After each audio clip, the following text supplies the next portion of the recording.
जैसे किशनगढ़ की राजकुमारी चारुमती। ऐसा कहते हैं कि बाद दिवाली के आसपास का समय था, राजकुमारी चारुमती अपने महल में बैठी थी।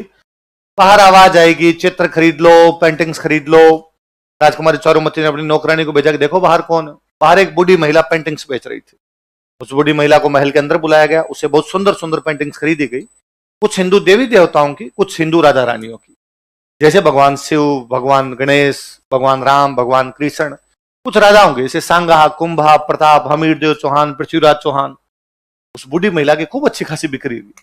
उसने कहा राजकुमारी थैंक यू, मैं सुबह से निकली थी, कोई बिक्री नहीं हो रही थी, तूने सारी पेंटिंग ही ले ली। अब मेरे पास एक बड़ी सी पेंटिंग और है, ये तुम ले लो तो मेरा तो बाहर उतरे। राजकुमारी ने कहा दिखाओ वो कौन सी पेंटिंग है। उसने एक बड़ी सी पेंटिंग दिखाई। राजकुमारी ने कहा पर ये कौन? अरे कि तुम इनको नहीं जानती, शहंशाह हिंदुस्तान मुगलिया सल्तनत के बादशाह आलमगीर औरंगजेब खुद है। उसने कहा अच्छा औरंगजेब है कि हाँ दे दे, ये पेंटिंग भी दे दे। सारी पेंटिंग ली, रुपए बताओ कितने, इतने रुपए, ये पकड़ रुपए। 2 मिनट बैठ बूढ़ी माई, 2 मिनट बाद चाय पी के चली जाना। बूढ़ी महिला वहीं बैठी रही। राजकुमारी ने अपनी सहेलियों को कहा इस पेंटिंग पे एक एक जूता मारो। सारी सहेलियों ने अपनी जुत्ती उतारी, पेंटिंग की मारी, पेंटिंग बापड़ी चिंदी चिंदी हो गई। फटी हुई पेंटिंग उस बूढ़ी महिला को दी और कहा औरंगजेब को जाके कह देना चारुमती ने फाड़ी है। बूढ़ी महिला दिल्ली गई, उसने जाके कहा किशनगढ़ में राजकुमारी चारुमती है और उसने तेरी पेंटिंग के टोटे टोटे कर दिए। औरंगजेब को बड़ा गुस्सा आया। औरंगजेब ने हाथों हाथ किशनगढ़ की लैंडलाइन पर फोन घुमाया कि मैं राजकुमारी चारुमती से विवाह करना चाहता हूं। किशनगढ़ वालों की क्या औकात औरंगजेब को मना करे। उन्होंने कहा सर आओ, उसे 2 दिन पहले मिस कॉल देना, टेंट तान लेंगे हम। तो यह बात राजकुमारी चारुमती को पता चली कि मेरा विवाह किससे करने वाले हैं। उसने अपने भाई को कहा, उसके भाई का नाम था मान सिंह। अपने भाई को बुला, ये क्या तरीका है और आप मेरी शादी औरंगजेब से कैसे कर सकते हो? अबे औरंगजेब बड़ा राजा है, हम नहीं करेंगे, वो हमला करेगा। उसने कहा क्या तुम हमले से डरते हो, क्या तुम मरने से डरते हो? मान सिंह ने कहा मरे नहीं डरते, मरने से लड़ाई से तो कोई डर नहीं लगता, तो लड़ लो। ने कहा बात ये नहीं है, औरंगजेब की जब सेना लड़ने के लिए आएगी तो साधारण जनता की लड़कियों को उठा के लेके जाएगी। राजा का पहला कर्तव्य जनता की रक्षा करना होता है। यदि इन लोगों की बहन बेटियों की रक्षा के लिए हमें तेरी शादी करनी पड़ेगी, हम करेंगे। उसने गुस्से में आकर ऐसे तुम मेरी रक्षा नहीं कर सकते तो मैं खुद कर लूंगी। तो भाई ने कहा कर ले।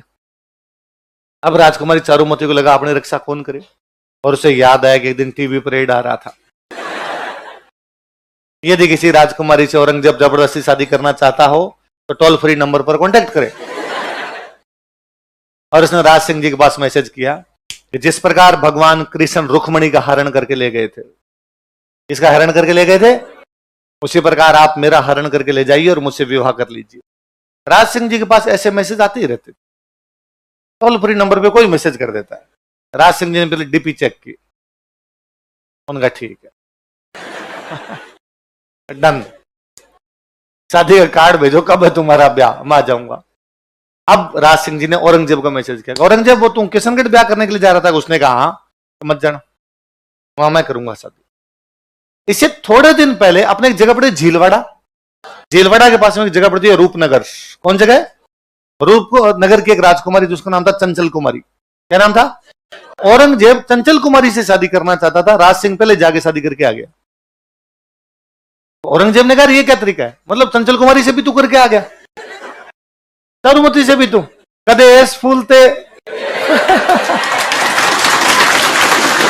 ना, ये नहीं होने दूंगा मैं। तो राज सिंह जी का लड़ाई कर लेंगे, आगे कोई बात नहीं, लड़ाई हो जाएगी। तो औरंगजेब ने कहा सेना लेके आऊंगा, लड़ाई करेंगे, जो जीतेगा उसकी शादी चारुमती से होगी। शादी का दिन नजदीक आया, तो राज सिंह जी ने अपने मंत्री इकट्ठे किए और इकट्ठे करके कहा कि इस समय एक गंभीर संकट है हमारे सामने। मंत्री ने पूछा हाँ साहब बताओ। वह एक अबला नारी हमें पुकार रही है। मंत्री मन ही मन सोचा कि सर आपको आजकल हर तीसरी अबला नहीं लग रही क्या? बताओ सर बात क्या है? कि मैं किशनगढ़ की राजकुमारी चारुमती से विवाह करने जाऊंगा, जो औरंगजेब से विवाह नहीं करना चाहती। औरंगजेब सेना लेकर आएगा, हम उसकी सेना को रोकना तब तक जब तक मेरे फेरे नहीं हो जाए। जैसे मेरे फेरे संपन्न होंगे मैं खुद लड़ने के लिए आ जाऊंगा। मंत्री ने कहा सर आवश्यकता ही नहीं है, आप तो शादी करके आराम से मेवाड़ वापस पधारना, औरंगजेब की सेना को हम अजमेर से इंच नहीं हिलने देंगे, हम लड़ लेंगे वहां पर। डन तय हुआ। राज सिंह जी शादी करने के लिए जाएंगे किशनगढ़, सेना लड़ने के लिए कहां पर जाएगी? अजमेर। सेना जाएगी तो सेनापति जाएगा, और मेवाड़ की सेना का सेनापति हमेशा सलुम्बर का सामंत, और सलुम्बर का सामंत उस समय था रतन सिंह चुंडावत। क्या नाम था? रतन सिंह चुंडावत के पास मैसेज किया गया कि सलुम्बर के सामंत रतन सिंह चुंडावत कल जो है वो मेवाड़ की सेना लड़ने के लिए कहां पर जाएगी? अजमेर। जिस दिन रतन सिंह चुंडावत के पास ये मैसेज गया उस दिन उसकी खुद की शादी हुई थी। तो बॉर्डर मूवी में सुनील शेट्टी के पास ऐसा मैसेज आया था कि आपको लड़ने के लिए जाना और उसकी शादी हुई थी? नहीं, या ऐसा मैसेज किसके पास आया? ऐसा कितने लोग हैं जिन्होंने बॉर्डर मूवी नहीं देख रखी? बॉर्डर मूवी जो है वो नहीं देख रही, तुमने नहीं देख रखी, कार्ड जमा करो रे इनके। कल एक भी क्लास में नहीं बैठना चाहिए तुम्हारे में से। बॉर्डर मूवी सबको देखनी है। जिन्होंने नहीं देख रखी वो आज घर पे जाके देखें, जिन्होंने देख रखे वो रिवीजन करें। सलुम्बर के सामंत रतन सिंह चुंडावत, उनके पास मैसेज हुआ कि आपको अपनी सेना लेके कहां पर जाना है? अजमेर। क्योंकि वहां पे किससे लड़ाई करनी है? औरंगजेब। क्योंकि राज सिंह जी शादी करने के लिए कहां पधार रहे हैं? किशनगढ़। कौन सी राजकुमारी से? और उसी दिन रतन सिंह चुंडावत की खुद की शादी हुई थी। बूंदी की एक खाड़ी रानी थी उनकी। कहां की रानी थी? सलह कंवर। क्या नाम था? कहां की रानी थी? बूंदी की। बूंदी में एक थे संग्राम सिंह। बूंदी में कौन थे? संग्राम सिंह राजकुमार जी। बूंदी में हाड़ा चौहानों का राज था, इसलिए बूंदी की जो रानियां होती उनको क्या बोलते थे? रतन सिंह जी के पास मैसेज गया कि आपको लड़ने के लिए जाना है, राज सिंह जी शादी करने के लिए जा रहे हैं। तो रतन सिंह ने कहा राज सिंह जी खुद की शादी के लिए मेरी शादी क्यों बर्बाद कर रहे हैं?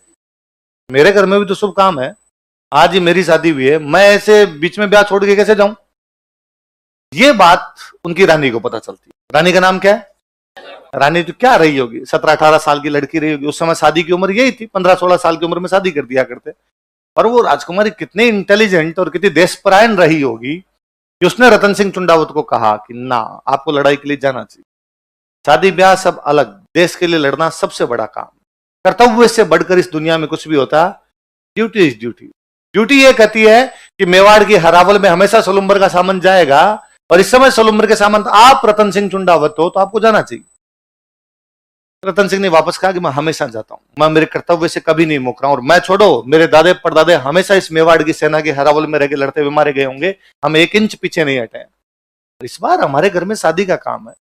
उसने वापस कहा कि यदि आप ना जाएंगे तो आपसे हरावल का अधिकार छीन लिया जाएगा, और यदि आपसे हरावल का अधिकार छीन लिया गया तो आपकी आने वाली पीढ़ियां इस बात पर शर्म से सिर नीचा करके कहेगी कि बीच में एक रतन सिंह नाम का अयोग्य व्यक्ति हो गया था जो लड़ने नहीं गया, इसलिए मेवाड़ वालों ने हमसे हरावल छीन ली। क्या आप चाहते हैं कि आपके बेटे पोते जो हो वो आपके नाम पर सिर नीचा कर ले? थोड़ा समझाया तो उसने कहा ठीक है, मैं जाऊंगा। अगले दिन वो तैयार होता है, घोड़े वोड़े लेके सेना रवाना होती है। जैसे ही रतन सिंह घोड़े पर बैठ के आगे आगे जा रहा है, पीछे सेना है। जैसे उस रानी का महल आया, रतन सिंह से वापस रानी की याद आई, वो रुक गया। उसने अपने पास में एक सैनिक खड़ा था, उसको कहा कि ऊपर जाके रानी को कोई निशानी दे दे। क्या दे दे? अंगूठी, कोई चूड़ी, कुछ ना कुछ दे देगी तो टाइम पास करेंगे, युद्ध के मैदान में याद आएगी। तो वो सैनिक ऊपर गया और उसने जाके कहा नीचे रतन सिंह जी खड़े रहे, आपकी कोई निशानी मंगा रहे हैं। वो 15-16 साल की लड़की पुनः सोचती है कि जो व्यक्ति जाने में आनाकानी कर रहा है, इस बात की क्या गारंटी है कि वहां पे लड़ पाएगा? यह भी तो हो सकता है कि वहां से बीच में भागकर वापस आ जाए। और आने का कारण क्या रहेगा? मैं कारण रहूंगी कि मेरे कारण वो भाग के आ गया था। उस राजकुमारी को पुनः लगा यदि देश की कर्तव्य में मैं बाधा बनती हूं तो ये शरीर, ये सुंदरता, मेरा होना किस कारण है? इसका मतलब क्या निकलता? मेरा अस्तित्व का क्या मतलब है यदि देश की रक्षा नहीं हो पाए? उसे लगा कि यदि मेरा पति मेरी वजह से नहीं जा पा रहा है तो मुझे नहीं रहना चाहिए। उसने अपना सिर काट के दे दिया था। चुंडावत मांगी सेनानी, सर काट दे दियो सतराण। जब वो गर्दन लेके और नीचे पहुंचा तब तो रतन सिंह होश फाकता होगा, उसको लगा ब्लंडर कर गया मैं। और अब क्या किया जा सकता था? अब पछताए हो तो जब रतन सिंह वो राजकुमारी जी उसके जो बाल थे उसको अपनी गर्दन में बांधता है, उस लटकाता उसकी गर्दन को। उस अजमेर वाले युद्ध में इतना भयंकर लड़ता है कि अजमेर में औरंगजेब की सेना को इंच नहीं जाने दिया था, उसने मार मार के वहीं से भगा दिया था। उस लड़ाई में लड़ता हुआ रतन सिंह काम आता है। राज सिंह जी चारुमती से शादी करके मेवाड़ पधारते हैं। उस शादी के काफी दिन बाद में राज सिंह जी चारुमती के साथ में राजसमंद झील की पाल पर बैठे हैं और उस युद्ध की कहानी सुना रहे हैं कि अपनी शादी से पहले क्या हुआ था। और राज सिंह जी कहते हैं, ओ रतन सिंह चुंडावत अजमेर में लड़ता हुआ मारा गया। राजकुमारी चारुमती, रानी चारुमती कहती, अरे उसके बाद क्या हुआ? राज सिंह जी कहते हैं, वो दोनों मारे गए इसलिए हम दोनों साथ बैठे हैं। उस दिन वो ना मारे जाते तो आज हम दोनों साथ बैठते। देश का इतिहास ऐसे अनगणित कहानियों से भरा पड़ा है। हम केवल राजा रानियों का इतिहास पढ़ते हैं, उसके साइड के किस्से इतने अलग से हैं, इतने हैरतंगेज करने वाले हैं। किसी कवि ने बहुत बाद में कहा कि हनुमान जी जब मां सीता से मिले थे ना अशोक वाटिका में, तो उन्होंने मां सीता को कहा था कि आपको निशानी दीजिए ताकि मैं राम जी को कहूं कि मुझे सीता जी मिले थे। तो सीता जी ने उनको अपना एक आभूषण दिया था, चूड़ामणि। क्या दिया था? चूड़ामणि का आभूषण होता है, वो निकाल के दिया था। कोई कवि कहता है कि सतरी सेनानी चाही समर सलुम्बर धीस। सलुम्बर के सामंत ने युद्ध में जाते समय उस सती महिला से, उस अपनी पत्नी से कोई निशानी मांग ली थी। चूड़ामण मेली सियान ईंधन मिलो शीस। सीता जी ने चूड़ामण मेली थी, इस महिला ने तो क्या काट के दे दिया था। इसलिए आज दिन तक हमारे राजस्थान पुलिस की जो महिला बटालियन होती है उसका नाम है हाड़ी रानी बटालियन।